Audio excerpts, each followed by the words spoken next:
આદેશ આદેશ નાથ સંપ્રદાયના નવ નાથોમાં એક એવા સિદ્ધ જેમનો જન્મ કોઈ ગર્ભથી નહીં પણ ગુરુની મંત્ર શક્તિ અને માટીમાંથી થયો હતો, જેમણે મહારાષ્ટ્રના ભક્તિ આંદોલનનો પાયો નાખ્યો. આજે વાત કરીશું ચમત્કારી સિદ્ધ ગહિનીનાથની.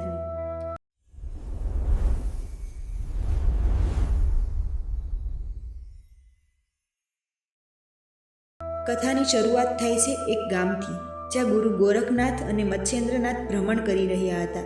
ત્યાં તેમણે એક સ્ત્રીને અત્યંત વિલાપ કરતી જોઈ. તે સંતાન સુખથી વંચિત હતી. ગોરખનાથજીએ તેને આશીર્વાદ સ્વરૂપે મંત્રિત ભસ્મ આપી, પણ લોકનિંદાના ડરથી તે સ્ત્રીએ ભસ્મ ઉકરડામાં ફેંકી દીધી. 12 વર્ષ પછી જ્યારે ગોરખનાથ પાછા ફર્યા ત્યારે સત્ય સામે આવ્યું. ગોરખનાથે ત્યાંની ભીની માટીમાંથી એક સુંદર બાળકનું પૂતળું બનાવ્યું. પોતાની સંજીવની વિદ્યા અને મંત્રશક્તિથી એ માટીના દેહમાં પ્રાણ પૂર્યા. જોત જોતામાં એ માટીનું પૂતળું હસતું ખેલતું બાળક બની ગયું. ગહિની એટલે ગહન અથવા માટી. માટીમાંથી પ્રગટ્યા હોવાથી તેનું નામ પડ્યું ગહિનીનાથ. બહુ ઓછા લોકો જાણે છે કે નાથ પરંપરામાં ગહિનીનાથને સાક્ષાત ભગવાન વિષ્ણુ કે કૃષ્ણનો અંશ માનવામાં આવે છે.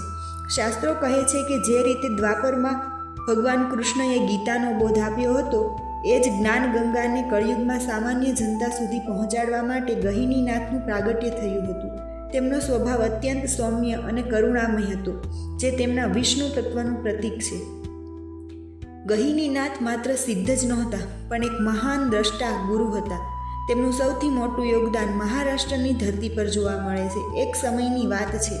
બ્રહ્મગીરી પર્વતની તળેટીમાં એક બાળક વાઘના ડરથી ભાગી રહ્યો હતો.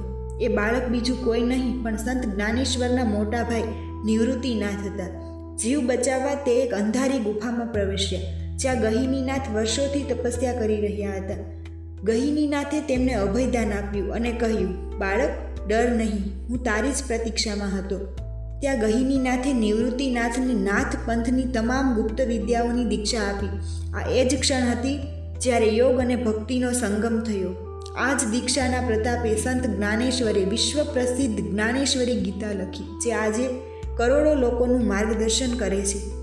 મહારાષ્ટ્રના બીડ જિલ્લામાં આવેલું ચિંચોલી ગામ આજે પણ ગહિનીનાથની તપોભૂમિ તરીકે પૂજાય છે, જેને ગહિનીનાથ ગઢ કહેવામાં આવે છે. અહીં એક અદ્ભુત રહસ્ય છે. ભક્તો માને છે કે આજે પણ આ પહાડીઓમાં ગહિનીનાથ અદૃશ્ય સ્વરૂપે વિચરણ કરે છે.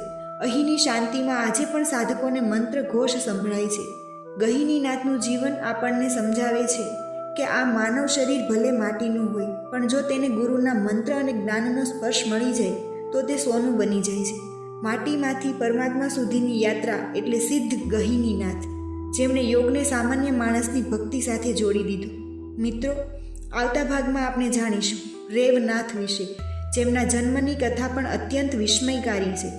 જો તમને આ સત્ય કથા અને ગહિનીનાથનો મહિમા ગમ્યો હોય તો કમેન્ટમાં જય ગહિનીનાથ જરૂરથી લખજો.